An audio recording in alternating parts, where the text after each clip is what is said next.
Salut à tous, bienvenue, merci d'être avec nous. On va parler bien évidemment automobile. On est au garage Émile Frey comme tous les jeudis à partir de midi. Un garage, on vous le rappelle également pour ceux qui ne s'en rappelleraient pas forcément.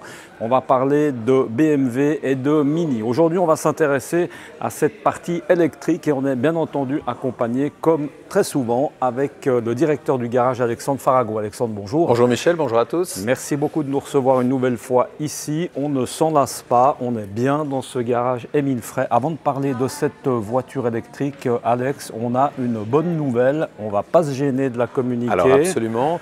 Donc on va le communiquer, on va aussi le diffuser à la radio. Donc on rappelle que cette année sont les 60 ans du bâtiment Émile Frey Genève Acacia. À cette occasion, on avait fait les Two Black Weeks en début d'année, respectivement c'était au mois de mars. Et pour clôturer l'année, donc du 15 novembre au 15 décembre, on refait une série de 60 véhicules à prix coûtant que vous pourrez retrouver donc chez nous, soit sur nos sites internet, soit directement auprès de nos conseillers de vente qui sont à votre disposition. Donc on répète, 60 BMW ou Mini neufs de notre stock, livrables encore cette année, à votre disposition à prix coûtant. Et on pourra toujours présenter la facture pour bien montrer que le véhicule est vraiment au prix d'achat. Belle action en tout cas. On va parler de cette voiture Alexandre électrique. On va parler un peu de l'aspect sécuritaire, sécurité, conception. On est absolument.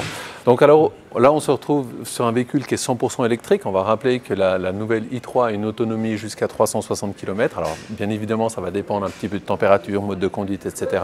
Donc là, on a une autonomie qui est élargie dessus. Et puis alors évidemment, comme tout type de véhicule, on a évidemment pour la sécurité des occupants, donc les zones de déformation à l'avant et à l'arrière. Et puis là, on va s'occuper un petit peu de la protection latérale des occupants. Alexandre, pardon, zone de déformation, peut-être juste décortiquer un peu. Alors, zone de déformation, c'est en cas d'accident, c'est-à-dire qu'on va absorber l'énergie cinétique. Donc, lorsqu'on tape dans quelque chose, que ce soit un véhicule ou un mur, l'énergie cinétique en travail de déformation. C'est-à-dire qu'on va utiliser finalement la carrosserie comme amortisseur. On s'intéresse peut-être un peu à l'intérieur. Alors, avant d'ouvrir la porte, je vais montrer une petite subtilité. Donc, on rappelle que la i3 était sur un concept de véhicule qui est relativement écologique dans la conception. Et puis, en fait, la carrosserie extérieure, donc, on la rappelle, elle est en plastique recyclé. Et alors, le gros avantage, c'est que ça va vous éviter des coups de portière, ce genre de choses. Donc, on a une carrosserie qui est beaucoup plus élastique et solide. D'ailleurs, je vais faire une petite démonstration. Là, ici, je balance un coup de coude dedans. On voit c'est rentré, c'est ressorti et aucun séquelle donc sur la portière.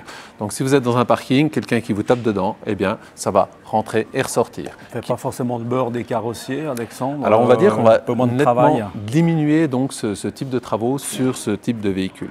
Alors, on va rappeler ici qu'on a une cellule de sécurité également qui enveloppe donc les passagers, qui est entièrement en carbone.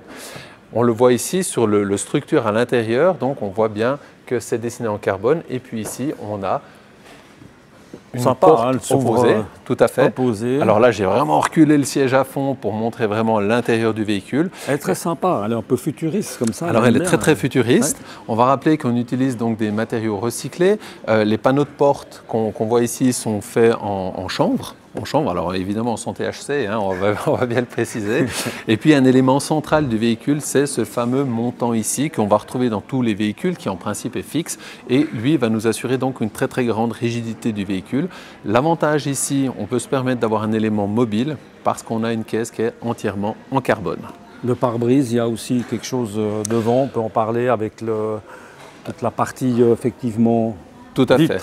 Alors, par rapport à la vitre, etc., tout ça, et puis par rapport à l'ergonomie à l'intérieur du véhicule, et ceci on retrouve sur un véhicule moderne aujourd'hui, eh bien, on n'a pas de partie saillante à l'intérieur, donc on voit que c'est vraiment toutes des parties qui sont arrondies jusqu'au niveau du pare-soleil qui est là, et bien souvent on ne fait pas attention donc au pare-soleil, et en fait même les pare-soleils sont intégrés dans le toit évidemment en cas d'accident pour éviter que la tête frappe donc le pare-soleil. Donc on est vraiment maintenant sur une évolution toute marque confondue de véhicules qui viennent de plus en plus sécuritaires autant bien à l'extérieur qu'à l'intérieur.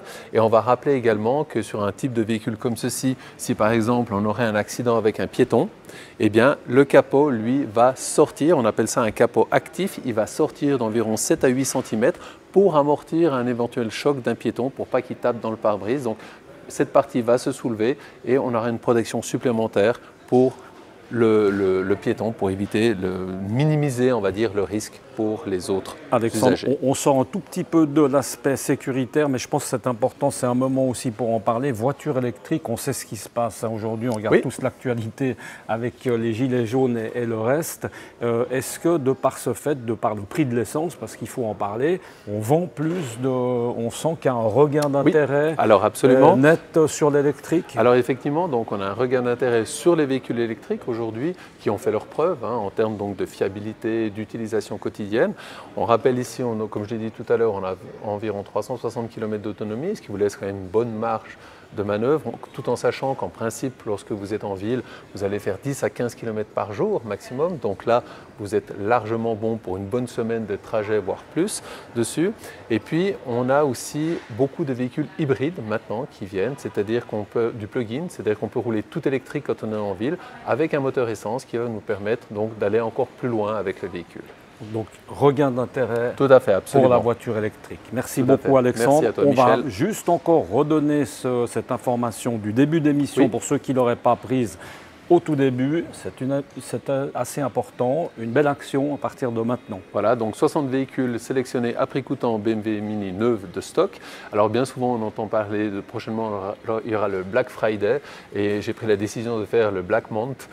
Donc là on va faire vraiment... On élargit un peu. On élargit sur 4 semaines donc cette action pour en faire profiter le maximum de clients. Black Friday, c'est tous les jours chez Émile Frey, c'est ce qu'on pourrait pas... C'est quasiment ça. Ça peut être un slogan. Absolument. On va y penser. Merci beaucoup en tout cas Alexandre Michel, d'avoir été avec nous. Et puis nous, eh bien, vous l'aurez compris, on se retrouve jeudi prochain à la même heure ici à partir de midi. À bientôt. Ciao.